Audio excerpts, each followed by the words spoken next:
Welcome back to Sportsnite. We just had a great debate, got some great FaceTime analysis. Mo Wagner really killed it for the Michigan Wolverines this week. But Michigan, they really turned it around in the second half.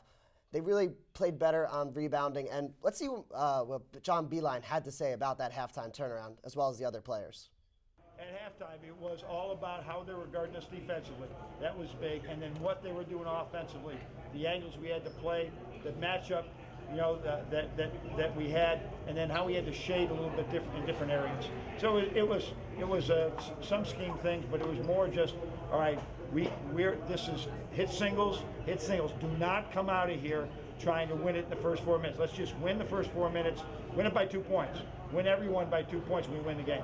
So, we just knew that there's a lot of time left, and we have to focus on our game, get them off the boards, and stop them from getting easy buckets to win this game. And I think we did that in the second half. There was a lot of belief, to be honest with you. There was a lot of conversation amongst the players, and we just believed that we banded together, and that's what we kind of did in the first half, just effort-wise and energy-wise. It would be fine, and we'd make plays, and that was the difference.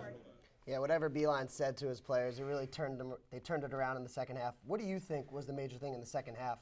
Yeah, I mean, I got to be honest, at halftime, me just watching on my couch, I was a little bit wary of Michigan's chances. Louisville went on an 8-0 run to end the half, and that was really a killer going into halftime. Those end of the first half runs are so important, but really just great resiliency shown by Michigan. And they talked about it there. Coach Beilein talked about it. Duncan Robinson, through his black eye, mentioned the word belief. And Michigan just looks like a team right now that believes. Earlier in the season, you didn't have confidence they'd pull out these close games, especially against elite teams, Louisville and other top 25 teams. But right now, ever since, February and the Big Ten tournament run, you always have confidence that they're going to make a run, even when shots aren't falling. Like they weren't in the first half against Oklahoma State. They weren't in the first half against Louisville. They only made 6 threes. Even when the shots aren't falling, Michigan's becoming just one of those teams that you always expect to make a run, that you expect will show resiliency and come back and make them close at the end. So testament to Coach B's halftime speech and the players' belief in themselves and their teammates to come back and get it done. Yeah, what I take away from Coach B's press conference is that they weren't going to settle for threes. They were going to take what they were being given on the defense from Louisville's defense and go down low and continue to score twos because that's what they could make.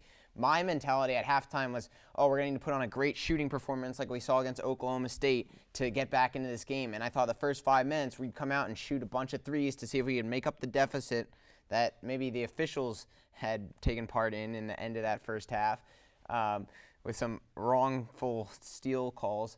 Anyway, yeah, but that's beside the point. They definitely shot better in the second half. The second half mentality to follow what Coach B said and not just fall back on three-pointers is what proved to me that this team is ready to keep moving on in this tournament. Yeah, definitely taking 11 threes in the first half, 6 in the second half. But not only did they win, Wisconsin won as well. Michigan State, they played well but didn't make it. Purdue made it. The Big Ten is doing well. Let's see what some of the players had to say about the Big Ten in the NCAA tournament now. Wisconsin winning yesterday, I think that was a great thing for us. The Big Ten had a young league. It was developing. Our kids, DJ Wilson, Maurice Wagner, nobody heard of them. But teams get better and they develop. And that's what the Big Ten does so well. And now we got 3 of them in and maybe a 4th. Yeah, all these Big Ten teams, we played against each other all in the Big Ten season. We knew what we were capable of. A lot of people said it was down this year. And I think the Big Ten teams, like the 3 listed, definitely were proving people wrong. I don't know. A lot of people discredit the Big Ten, and I don't know why. We have 3 teams in the Sweet 16, so I think it just shows how great that conference really is. Well, it says a lot about our conference, kind of underrated on the seasons and things like that. But at the end of the day, you got to go out there and play the games. And I think that we've proven that we're just as good a conference as anybody. Yeah, before the tournament, a lot of people were saying the ACC was the best conference, and now the Big Ten. They have 3 teams in the Sweet 16. Michigan making it for the 3rd time in 5 years. Wisconsin made it to the Final Four a couple times. What do you think this means for the Big Ten? Yeah, well, it shows that the committee was wrong to begin with, putting 3 teams in the same section in Michigan State, Purdue, and Michigan. I don't think they had any idea that there was a decent chance that 3 Big Ten teams could end up in the Sweet 16 in that section. But it tells me that the Big Ten, as they rightfully mentioned, has developed over time, and they're going to need to continue to keep playing this level if they want to make it further. Yeah, definitely. I mean, the Big Ten is playing some of its best basketball right now. Caleb Swanigan for Purdue, Derek Walton Jr. for Michigan, and Nigel Hayes for Wisconsin, really representing the Big Ten well. And that'll do it for us here at the bench. And now we're going to send it to extra innings.